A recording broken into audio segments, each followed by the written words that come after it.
I don't tell jokes. I tell anecdotes and lies, but I don't tell words. Anyway, this is a joke.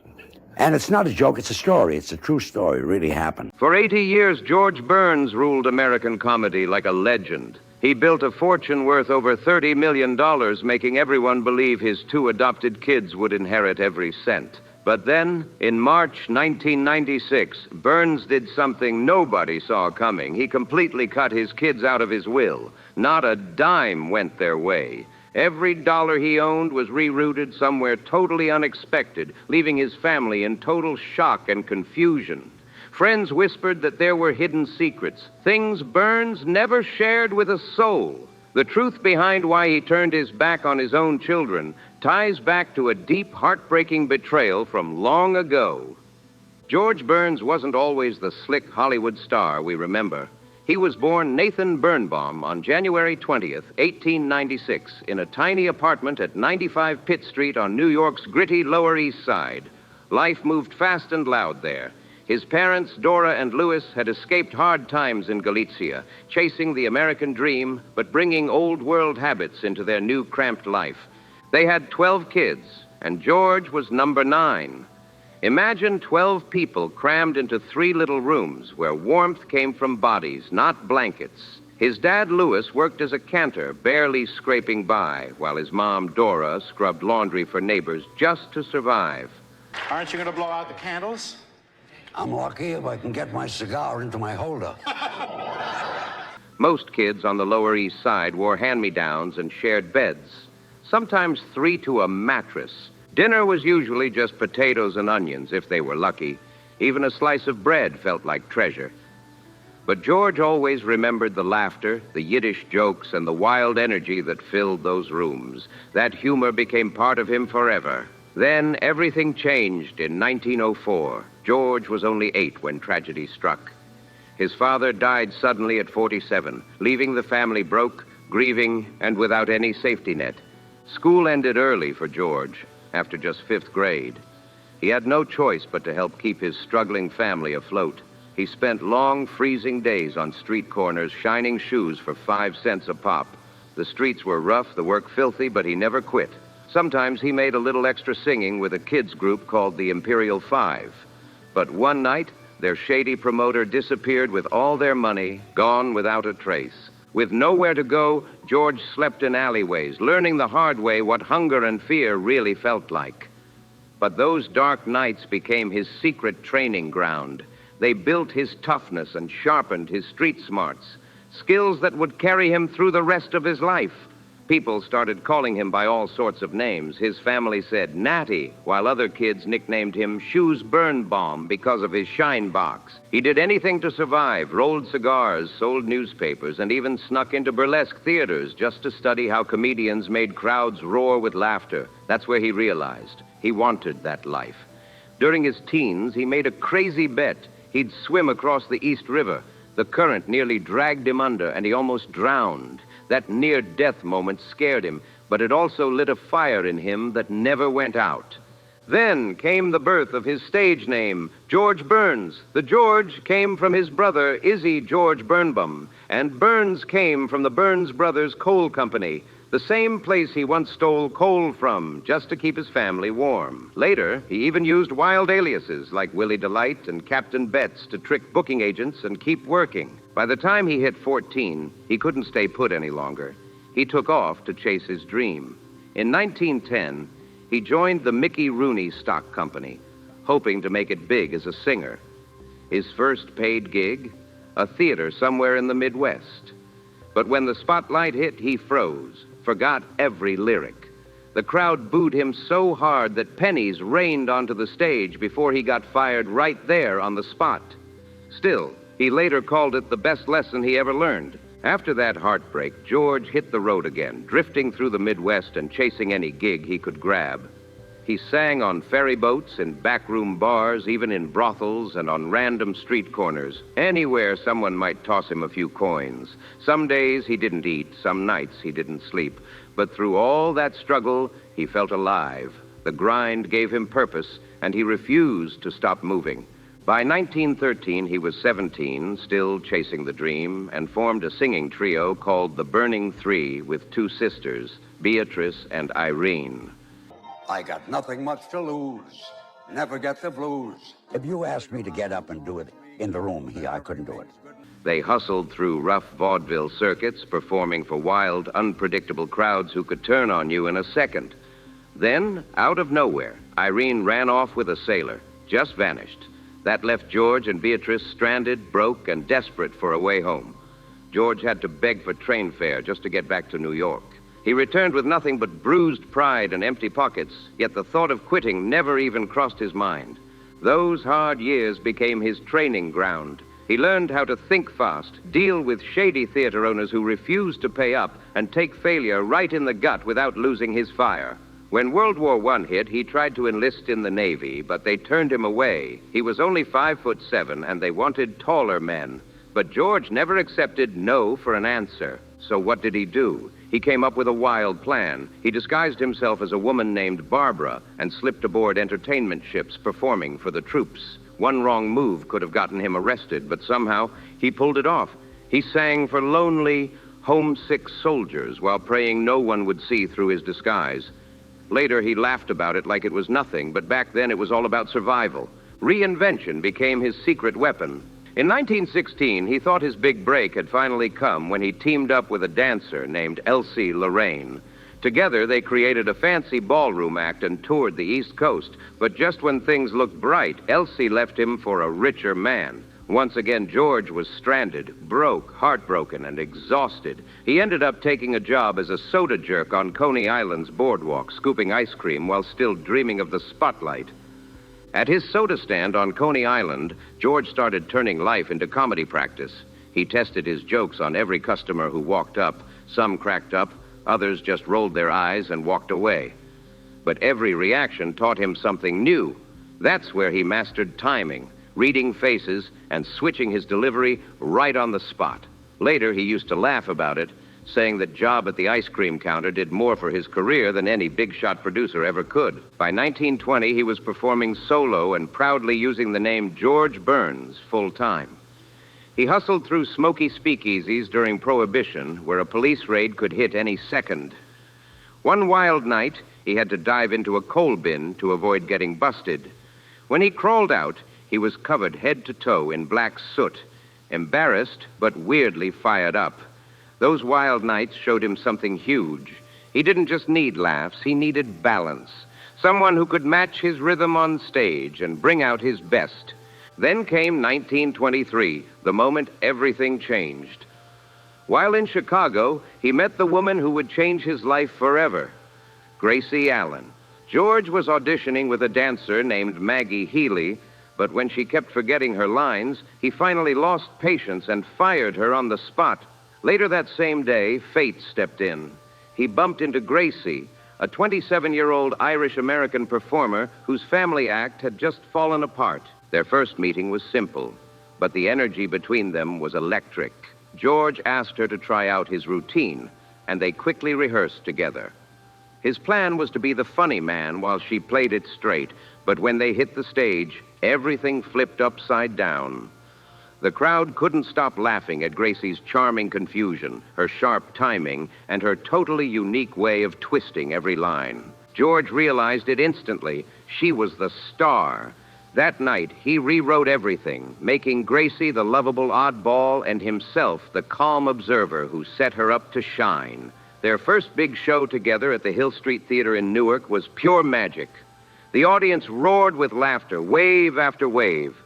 Their early act, called 60 to 40, became the foundation of something unforgettable. It showed them exactly what worked and what didn't.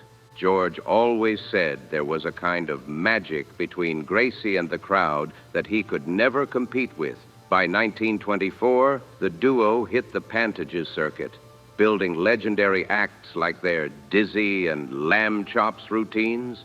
Their chemistry lit up every stage they stepped on. They were making $50 a week, enough to buy their very first car. And for the first time in his life, George felt like the future was finally opening up for him. But behind the laughter, something else was brewing.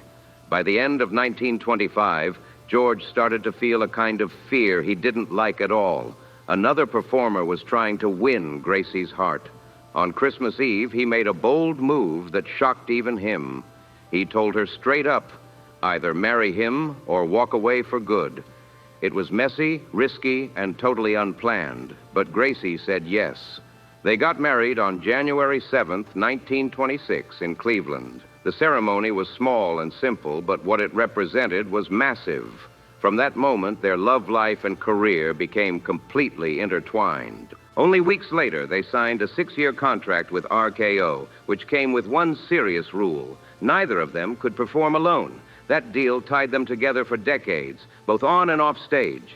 It promised steady pay and fame, but it also came with a dark twist. Gracie started collapsing during rehearsals. Doctors eventually discovered it was due to a heart condition that would shadow her for the rest of her life. George was shaken. He couldn't believe that someone so full of life, so radiant on stage, could be battling something so serious. But Gracie refused to slow down. She performed through pain, exhaustion, and endless tours, refusing to let anyone see her struggle. But on the stage I can, because the audience is so wonderful. Everyone around her admired her courage, even as it took a toll on her body. That same condition finally forced her to step away from performing in 1958, and heartbreakingly, it led to her death in 1964. Still, during their prime, she carried the act with a strength no one could see from the audience. Their rise hit its peak in 1927 when George Burns and Gracie Allen stepped onto the stage of the Palace Theater in New York, the absolute top spot for any vaudeville act. When they finally headlined there, earning $1,150 a week, it felt like every hardship, every rejection, and every sleepless night had been leading to that moment. Their dream had finally become real, and the world couldn't get enough of them. Audiences couldn't get enough of them. Every night, the laughter hit like thunder, especially whenever Gracie opened her mouth. Her strange, offbeat logic never made sense, yet somehow it landed perfectly every single time. Critics started comparing Burns and Allen to comedy giants like the Marx Brothers, and the laughter from those nights followed them everywhere they went. From the outside, their rise looked effortless, but behind the fame were years of struggle, flops, and reinvention. It was during those hard times that George realized the truth. Gracie was the real spark. She didn't need fancy punchlines. One confused question from her could light up an entire room. When they performed at the Palace, it cemented their spot as one of the top acts in show business and launched them straight into the next phase of their rise. By 1929, their fame had grown so much that they were invited to perform overseas on a BBC radio tour that lasted an incredible 15 weeks. It was supposed to be smooth sailing, but trouble started the moment they landed. British customs seized George's cigars. He had been smoking since he was just 10 years old, and now he had nothing to calm his nerves. Instead of panicking, he turned his frustration into pure comedy, joking about cigar withdrawal right on stage. The British audience loved it. Their routines spread across the country like wildfire, filling up radio slots and packing theaters wherever they went. The paychecks got bigger, and suddenly, Burns and Allen weren't just American stars. They were international sensations. That tour taught George how culture clashes, accents, and everyday habits could all become part of the comedy if you knew how to twist them just right.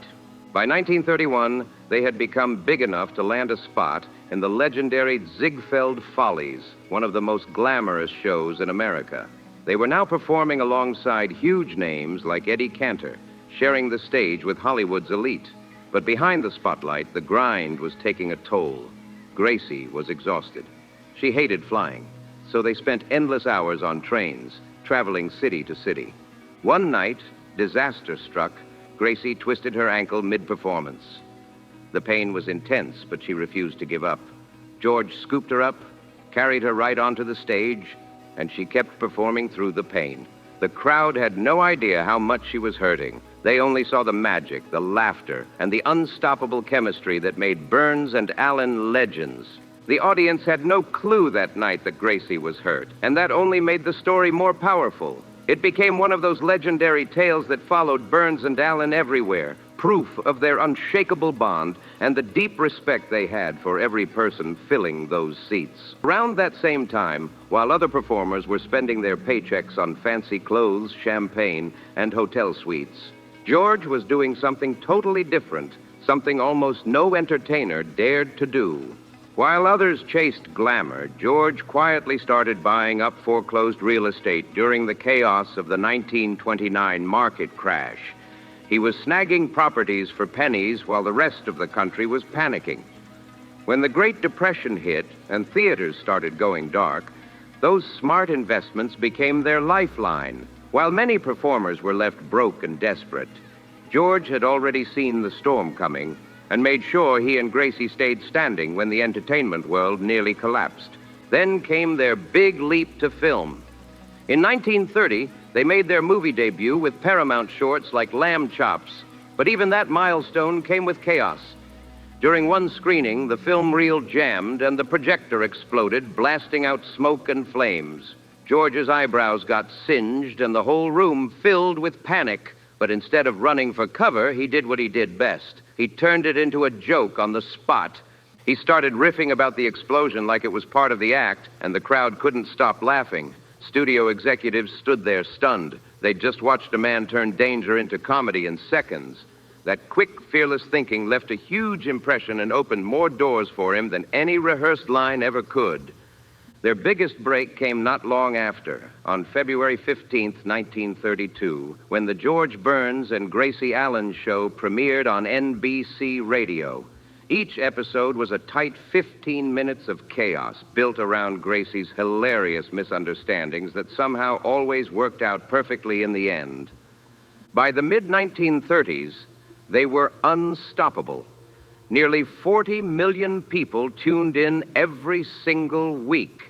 That was a mind-blowing number for the time, especially when most shows didn't even reach half that audience. The style was raw, spontaneous, and full of real laughs, real confusion, and real chemistry between them. You could hear the fun in every word. Their ratings skyrocketed from 19.3 to 31.3, cementing them as one of the most beloved comedy teams in radio history. In just 1 year, their ratings exploded, up more than 60%. George and Gracie had just proven something huge. Radio didn't need rigid scripts or perfect punchlines. It needed chemistry.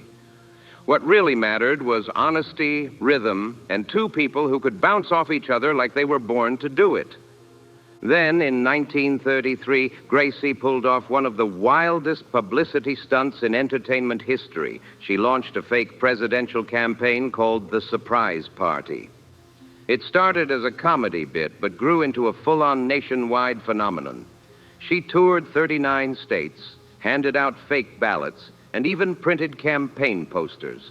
Things got so real that some voters actually wrote her name on real ballots during the 1940 election, leaving officials totally confused until they realized it was all a joke. Her platform was hilarious. She promised to only attack the right kind of clouds and said she'd give cabinet jobs to friends with nice outfits. The campaign's mascot was a kangaroo, and the slogan, "It's in the bag," had people everywhere talking. That ridiculous yet brilliant stunt sent their radio ratings up by almost 40% and made headlines coast to coast. Even news outlets started wondering if politics and showbiz were blending a little too easily. It was comedy, but it also exposed just how quickly America could fall in love with a personality over policy. Behind the scenes, their creative partnership was just as fascinating. George wrote nearly every script himself, but he never hogged the spotlight. He always told the public that Gracie was the real creative genius, the one with the spark, the wit, and the magic that made everything work. In a time when men took most of the credit, George wanted the world to see her brilliance shine. Then came one unforgettable moment in 1935. During a live episode, Gracie jokingly said she had forgotten she was married to George. Fans lost it. Thousands of letters poured into NBC accusing George of mistreating her. The chaos got so big that he had to go live on the radio to clear things up and reassure everyone that their marriage was solid. But instead of hurting them, the mix-up sent their ratings soaring another 20%. Audiences loved that their on-air stories felt real, blurring the line between comedy and real life.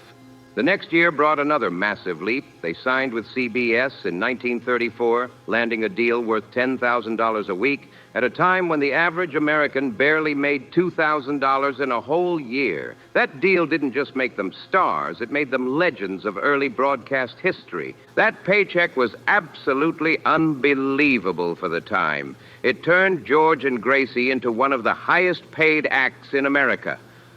With their fame growing, they started blurring the line between real life and comedy like no one had before.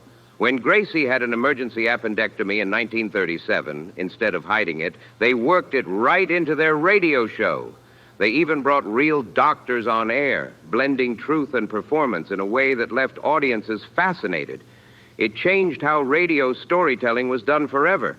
Listeners felt personally connected, like they were part of the Burns and Allen family. By 1938, the couple's success was so huge that they bought a glamorous mansion in Beverly Hills. It should have been a peaceful reward after years of hard work, but trouble followed them once again. One night, George accidentally left a lit cigar on a table. It rolled off, burned through the fabric, and sparked a fire that spread faster than anyone could react. They barely saved the house before it went up in flames. The newspapers jumped all over the story, turning it into a public spectacle. But instead of being embarrassed, George and Gracie did what they always did best. They turned disaster into comedy. They created an episode called The House That Burns Built, where Gracie jokingly blamed herself for the fire. Her playful take on the chaos made fans love them even more. Their ability to laugh at their own mistakes became one of the most endearing parts of their brand. Hollywood soon came calling, and their next big chapter began. Their movie debut came with the big broadcast, 1932, where their duet, Love in Bloom, made them national stars. But their journey through Hollywood wasn't all smooth sailing. Censorship kept getting in their way. Studio executives claimed that some of Gracie's dizzy, offbeat lines sounded too suggestive and ordered them rewritten. George, never one to play by the rules, would secretly sneak the original jokes back in as ad-libs during filming. That little act of rebellion changed everything. It showed that comedy could push back against strict studio control. Then in 1933, danger struck again on the set of International House. During a chandelier stunt, the thin wire holding Gracie snapped, dropping her nearly 10 feet to the ground. George was standing right below her. He caught her just in time, breaking 2 ribs in the process. It was a terrifying moment, but also a perfect snapshot of who they were, partners who literally caught each other when things went wrong, both on stage and off. Hasn't your doctor said to you, now, George, you got My doctor is dead. Even after that terrifying fall, George and Gracie refused to stop performing. They just kept going, laughing like the whole thing was part of the act. The cameraman froze, unsure whether to yell for help or keep filming. But they powered through, and unbelievably, that real accident ended up staying in the movie, turning what could have been a tragedy into one of comedy's most unforgettable moments. By 1937, the pair was unstoppable, teaming up with Fred Astaire in A Damsel in Distress. During one big dance scene, nerves hit Gracie hard. She blanked on her choreography mid-routine and blurted out, "I'm lost in London." Instead of stopping, Astaire danced right around her mistake, improvising on the spot. The whole set burst out laughing, and even Astaire later said the moment was pure magic. It became another example of how their quick wit could spin any slip-up into something iconic. When World War II hit, George and Gracie decided to give back. They performed for American troops in 1941, bringing joy and laughter to soldiers stationed across countless camps. But even in war zones, drama seemed to find them. Gracie got caught in an unexpected scandal. Because silk stockings were impossible to find during wartime, she secretly smuggled a few pairs to give away as gifts to soldiers. Authorities didn't find it funny. They treated it as contraband, and she almost faced a court-martial. George had to pull every string he had to clear it up, and in the end, it only made the troops love her more. That bold, fearless act became one of those quiet stories that revealed just how daring and big-hearted Gracie really was. By 1945, they were at the absolute top of Hollywood. Their film, Two Girls and a Sailor, brought in over $4 million, a massive hit for the time. But behind the success, Gracie's health began slipping again. Her migraines got so bad that she was forced to take a 6-month break from work. During that time, George did something deeply personal. He started writing down their story. He wanted to preserve every small, beautiful moment they'd lived, the ones no audience ever saw. That private draft later became the book Gracie, a Love Story, a heartfelt tribute that captured their bond in a way fans never forgot. Then, on October 12th, 1950, everything changed again. Without much hype or fanfare, CBS aired the very first episode of the George Burns and Gracie Allen show.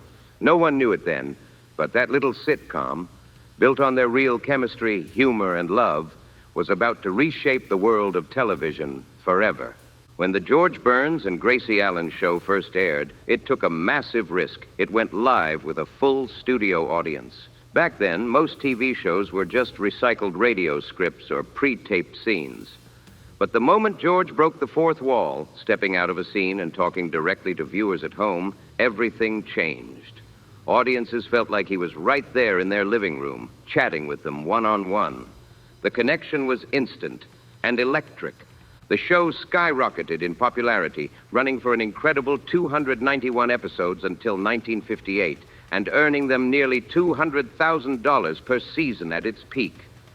Their secret: they played themselves, a couple living in a cozy, everyday home. It made viewers believe they were getting a peek into George and Gracie's real life. That simple but genius idea opened the floodgates for the wave of family sitcoms that would dominate the 1950s and forever shape television history. Then came episode 47 in November 1951, a moment fans would never forget. The episode's setup was sweet and lighthearted, a surprise birthday party for George, tied back to Gracie's old surprise party campaign from the 1930s. But the real surprise came when a prop cake exploded too early on set. Frosting went flying everywhere, onto the cast, the props, even the cameras. For a split second, everyone froze. Then the whole cast burst into real, uncontrollable laughter. Instead of cutting the scene, the producers made a bold move. They let it air live. People watching at home could hear the chaos, the laughter, and the shock echoing through the studio, and they loved it. In those days, live television had no safety net, and moments like this one made it feel raw, spontaneous, and real. That frosting explosion became one of the most talked about scenes of the decade, and it perfectly captured why fans adored them. But while the world laughed, there was a quiet pain hiding behind the scenes. In the early 1950s, George privately confessed that he'd had a brief one-night affair while on tour. The guilt ate away at him. To make amends, he bought Gracie a $10,000 diamond ring and a $750 silver centerpiece, a small fortune at the time. Gracie never confronted him about it. She stayed silent, carrying her dignity and humor the way she always did. And to the world, they still looked flawless, the perfect showbiz couple everyone admired. The truth didn't surface until years later, when George revealed it in his autobiography. Even then, the pain came with a trace of Gracie's lightness, because somehow her spirit turned even heartbreak into something human, graceful and unforgettable. Gracie's humor never faded, even when life got hard. She once joked to Mary Livingstone, Jack Benny's wife, that she wished George would cheat again because she could use another centerpiece. Behind that playful remark was a woman who used laughter to soften heartbreak. Beneath the glitter of their TV perfect marriage lived a private world full of regret, forgiveness, and complicated love. As the years rolled on, Gracie's strength began to fade. She had lived her whole life with undiagnosed heart problems, but by the 1950s, doctors finally realized how serious they were. By 1957, she was too weak to keep up with filming, though George did everything he could to shield the truth. He told audiences she was just on vacation, trying to protect her privacy while keeping the laughter alive.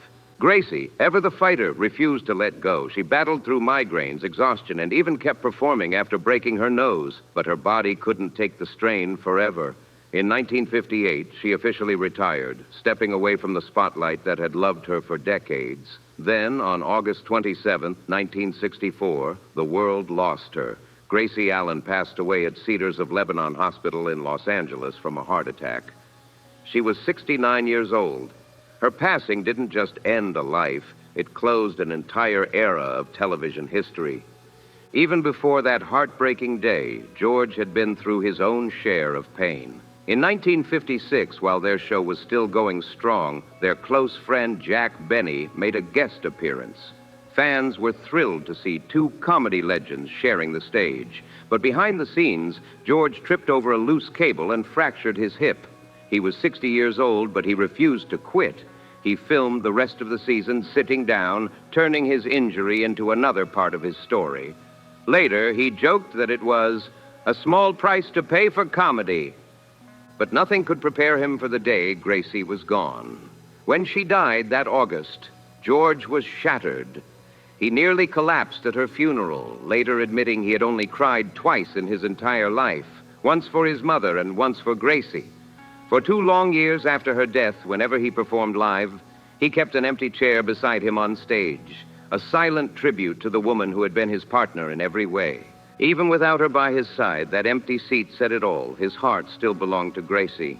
Every night on stage, George would turn toward that empty chair, delivering lines as if Gracie were still right there beside him.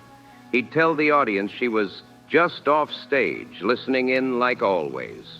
People wept watching him because that chair wasn't just a prop, it was a symbol of a love that refused to die.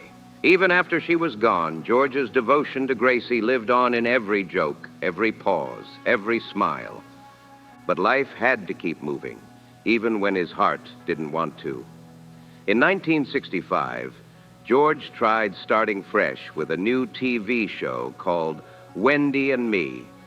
He played a nosy landlord spying on his tenants, a clever idea on paper, but without Gracie's spark, it just didn't hit the same. The show fell flat and was canceled after just 1 season when ABC decided to cut it loose. At 69 years old, George quietly wondered if his long, remarkable career had finally reached its end. Refusing to give up, he went back to his roots, nightclub tours, starting from scratch like a young comic all over again. For the first time in his life, he had to face the stage alone, without the rhythm, warmth, and banter of his lifelong partner. By 1967, the grind began to take its toll. George was drinking too much, smoking constantly, and pushing his body past its limit. During a residency in Las Vegas, he suddenly collapsed on stage from exhaustion.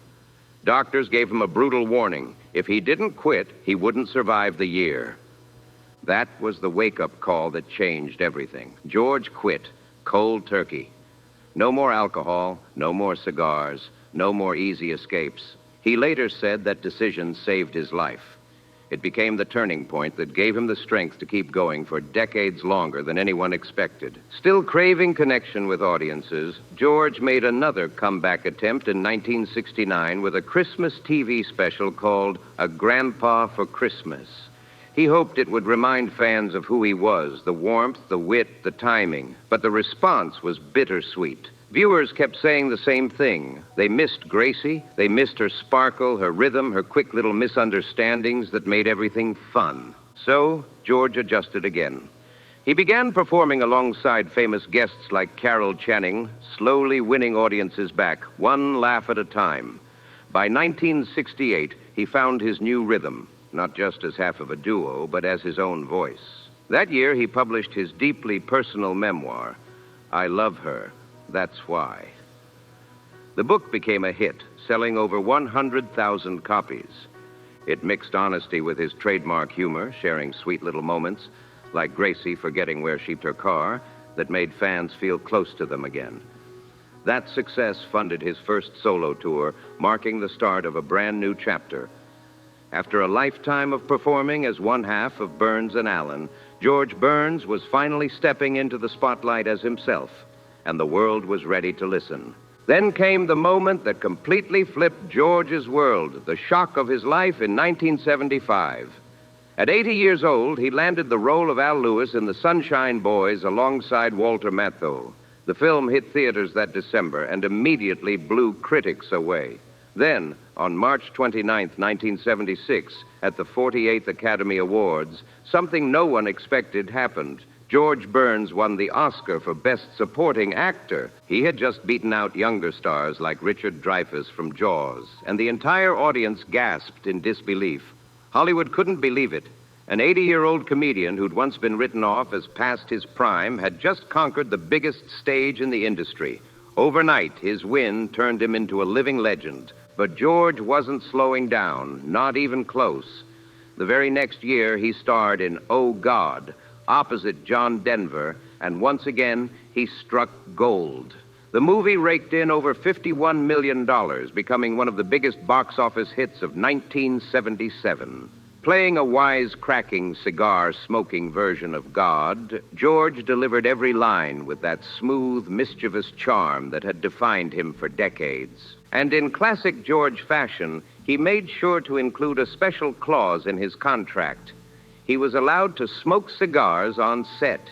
He'd been smoking since he was 14, and by then, he was puffing through 10 to 15 cigars a day. Fans loved it. It wasn't just a habit anymore, it was part of his legend. Watching him as a cigar-toting god felt both rebellious and iconic, cementing his image as the ultimate entertainer who played by his own rules. By 1983, George was 87, but he wasn't ready to fade from the spotlight. That November, he signed a 5-year contract with Caesar's World in Las Vegas, promising to perform a special live show on his 100th birthday. Executives laughed, betting he'd never make it that far, but George kept the last laugh. He performed sold-out shows well into his 90s, still sharp, still funny, still unstoppable.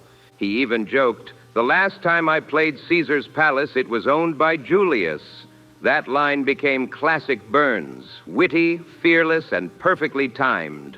That contract didn't just make him money, it became a symbol of who he was, a man who kept the joke and himself alive. In 1984, at 88 years old, George underwent triple bypass surgery. Most people would have retired for good, but not him. Within months, he was back on camera filming Oh, God, You Devil, often working from a wheelchair, which he cleverly kept hidden from the camera. His drive and determination left everyone around him in awe. Then, in 1988, at the incredible age of 92, George received the Kennedy Center Honors, a lifetime achievement award that celebrated his unmatched impact on American comedy. That same night, he performed a duet with Bette Midler, and later that year, he released Gracie, a Grammy-winning album that blended his voice with old recordings of hers. When fans heard them together again, they cried. It was like Gracie had come back for one last performance beside him. Even in his 90s, George Burns proved that love, laughter, and a perfectly timed punchline could outlive almost everything else. It felt like George had somehow reached through time just to hold Gracie's hand one last time. But no matter how strong his spirit was, time eventually started catching up. In July 1994, at 98 years old, George slipped in the bathtub of his Beverly Hills home. He hit his head on a soap dish, suffering a deep gash. At Cedars-Sinai Hospital, doctors quickly realized something was wrong. His speech was slurred. They rushed him into emergency brain surgery to relieve pressure from fluid buildup. That fall changed everything. He had to cancel his long-awaited Caesar's Palace birthday show, a sold-out event that fans had been anticipating for over a year. It broke his heart, but even then, George kept his humor alive. His health never fully recovered, marking the end of an incredible 80-year performing career. Still, from his hospital bed, he cracked jokes with old friends like Milton Berle, dictating new punchlines just to feel the spark again. Even near the end, he couldn't stop chasing laughter. It was the rhythm that had kept him alive for a century. By December 1995, George was too weak to attend his official 100th birthday celebration, so he threw a small private party at home instead. He handed out cigars to his closest friends and told them with a grin, "See you at 101." On January 20th, 1996, he officially turned 100 years old, a milestone that cemented him as one of the last living legends of Hollywood's golden age.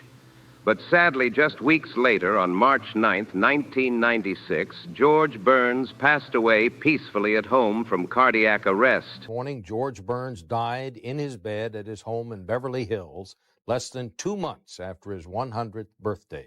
The old comedian had been sick in recent months, but had been feeling better lately. When his estate, worth over $30 million, went up for auction at Sotheby's in Beverly Hills that October, it was a massive event. There were 266 lots, everything from his handwritten scripts to his famous cigars. But instead of leaving his fortune to family, George gave it all away to Cedars Sinai Medical Center, the United Jewish Fund, and the Motion Picture Fund. His adopted children, Sandra and Ronnie, received nothing. Some people were stunned, but those who truly knew George understood charity was his final act of love. It was his way of giving back to the same world that had given him everything. His legacy never faded. Comedians like Jerry Seinfeld have openly said that George's book, Living It Up, shaped how they write jokes. His timing, his understated delivery, and that cool, straight man style became the DNA of modern comedy. His cigars and martinis became symbols of classic charm, but doctors later said it wasn't those that kept him going so long. It was his mind, sharp as ever, and his constant connection to people that made him immortal. George Burns didn't just tell jokes, he defined what it meant to live with humor, grace, and grit.